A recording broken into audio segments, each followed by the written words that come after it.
may mga naiwan na orders dyan or unfilled orders dyan, binalikan niya. Matagal, pero binalikan niya. That's the good thing.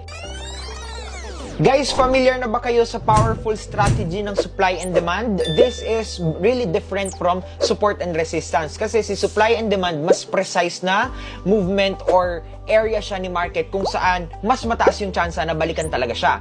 So, example nito, this is supply and demand. Pag-aralan natin siya. Mahahanap mo yung supply and demand zones kapag ka nagkakaroon ng big movement ang area. Katulad nito, pag nakakita ka ng ganitong area na sunod-sunod yung bagsak ng candle, okay, for this one, sabihin natin this is gonna be supply zone to. Nag-create ng supply zone dito, okay? Ito yung supply zone yan. Yung last bullish candle before the big movement, okay?